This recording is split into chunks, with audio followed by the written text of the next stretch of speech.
The ANC 5th National General Council is taking place. It has been this entire week. It'll still carry on today, where delegates are set to deliberate on the political report that's been presented by the party's president, Cyril Ramaphosa.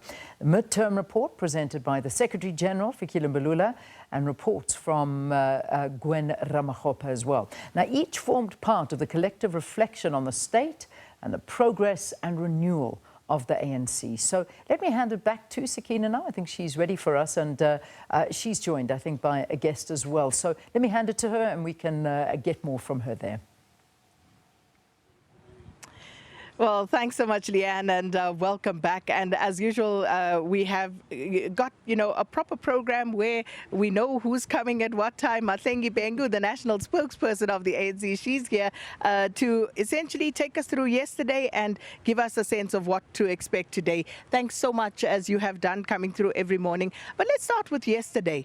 So the commissions yesterday and the NDR, as well as the balance of forces, were under discussion. Just give us a sense of the discussions in those commissions. Very robust, Sakina, and thank you very much to also just your viewers and for following the work that is being done here at the National General Council. Very robust discussions around the NDR and the balance of forces. And I found it very interesting. As on my way here, I was listening to Professor Boyson saying that the ANC is struggling to transition from the lexicon and to merge it with contemporary lexicon. Is it? And that South Africans may be lost when we continue to hold on to the revolutionary language. I was happy that he didn't say rhetoric, because it's a language. And I took that to heart, and it's something that I think we must take back and reflect on. But we had very insightful discussions, as those of the SABC colleagues would have seen.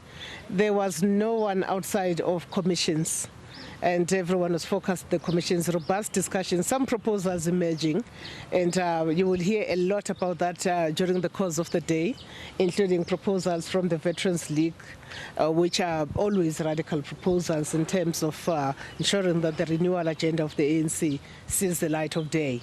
But it was that kind of a discussion.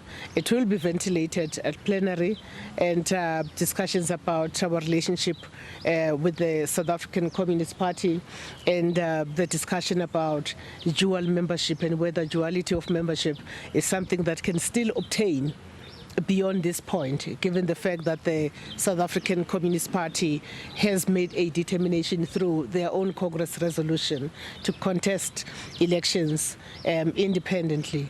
So very, very robust discussions. And when we do ventilate this in the report to South Africans a day after this National General Council, when we provide a comprehensive report, it will become clear where the decisions, the key decisions, have been made.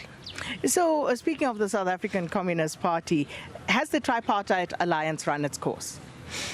We do not believe that the tripartite alliance has run its course. It can't possibly have run its course when we still have to ensure that beyond formal political democracy, that the people of South Africa can milk the fruits of economic freedom. Economic emancipation is the big issue now, and that does require this historic alliance to come together to look at how we accelerate and give a meaningful push. Just recently, we're seeing some green shoots, as I indicated yesterday. Just recently, South Africa was removed from the grey list. Just recently, key independent financial institutions have said that governance in South Africa is stable and have given us a better credit rating.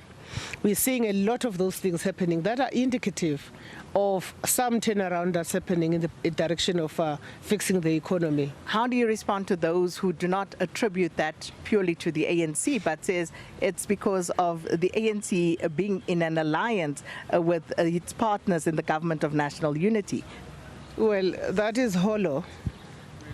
Respectfully, that is quite hollow. This is a function of years of ANC policy making and policy implementation process. This is a function of the work, for example, that is being done at the DTIC by ANC deployees who are implementing ANC policy, ANC elections manifesto. So what is the function of your partners in the GNU? Well, for so far, the function of our partners in the GNU, and we've got to look at this thing, Sakina, and remove the outer layers and look at the inner layers. Our partners in the GNU, especially the main partner in the GNU, not the main partner, the second largest partner in the GNU, has been to do opposition politics. How can you attribute these green shoots to an opposition party within the government of national unity? So you're saying these green shoots have emerged in spite of, not because of, an alliance with the Democratic Alliance, among others? Precisely. And also, you don't get these green shoots from snapping your fingers at once. It's a product of sustained effort. If Pakistan or Sputla Ramokgopa were here, they will explain the painstaking process of ensuring energy security in South Africa, which has been achieved by and large. If Pakistan was here, would explain sustained efforts at negotiating with potential trading partners, including the United States administration. So it's a function of not, megaphone issues. It's a function of a lot of debt work in the back end. And we're grateful for the fact that because we believe that if the ANC can achieve this thing of turning the economy around, we are home straight. So what are the major obstacles in that regard? Because I would imagine this will be one of the major discussions in this commissions today. Well, of course, yes. We will bring in the chair of the commission to morning live, because I think that is a singular issue that has got to be flagged and be focused on. And that is going to be ventilated. I mean, we're going to be looking at what are the impediments to creating an investor-friendly environment without compromising on our laws, because our laws were well thought through, from BBBE to employment equity to regulations, whatever regulations that have got the potential to require to be engaged with when we look at people that must come and participate in the South African economy. That's one of the things. And one of the things is that we've adopted the Economic Action Plan. That Economic Action Plan speaks about diversification of our trading so that we bring more resources into South Africa. It speaks more fundamentally about putting infrastructure development at the center of turning the economy around, at the center of employment creation. And that starts at municipal level. Yes. Because businesses operate within municipalities, and we know how dire the situation is in these municipalities. Yes. So when you talk about turning that situation around, where do you expect to start, given the poor condition of infrastructure within municipalities and also the finances that would have to match up in order to turn that situation around?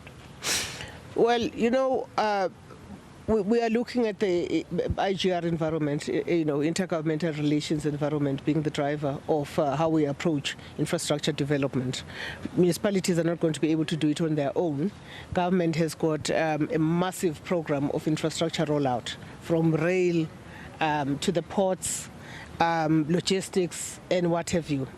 So all of that work happens at the national as well as at the coalface, at the municipal space. So it requires an intergovernmental relations approach. That will be the first point I'd like to make. The second one, Sakina, or slightly unrelated to this, but actually does have a relation to it, is that for the first time, the recent report that came out, I think yesterday, about the state of state-owned enterprises in South Africa are reflecting massive profit returns as compared to the same time some 5 years ago. I think over a third of growth in as far as revenue generation, suggesting that in fact we're well on our way to really fixing or showing the results of the efforts that have gone into fixing state-owned enterprises. Now I imagine that if you do so, you're putting Eskom, for example, at a vantage point to provide the necessary support to infrastructure projects. Speaking of Eskom, if you think about Eskom and when Eskom was first established, one of the key issues with Eskom was that it needed to be independent, and Eskom was to focus on the business of providing electricity. The discussions around that particular issue, because we know Eskom is going ahead with the unbundling process, as you say, we are seeing a turnaround there.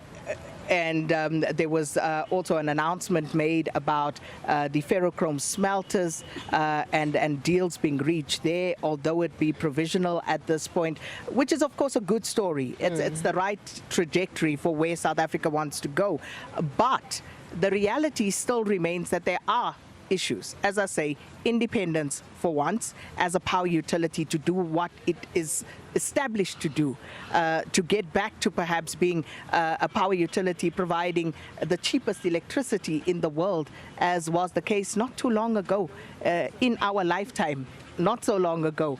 But also, if we get down to the grassroots, the issue of people not paying for services, Ms. Bhengu, is a problem. And that's a problem that the ANC needs to deliberate upon. Because it cannot be that certain people pay and others don't. Because you're infringing also on the rights of those who are paying. No, without, I mean, I can't take anything away from what you've just said. We will have to look at what that commission that is sitting, whose chair is the Economic Transformation Commission, Transformation Subcommittee Chair, Zugo Kodlimbi. We're going to bring Zugo Kodlimbi. I would love to have a conversation with Zugo.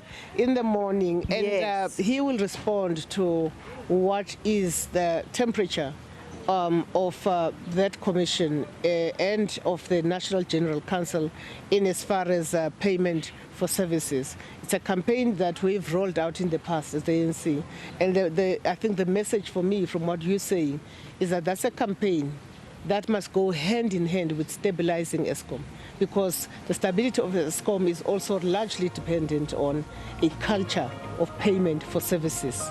And this is one country that has been very generous in as far as dispensing services.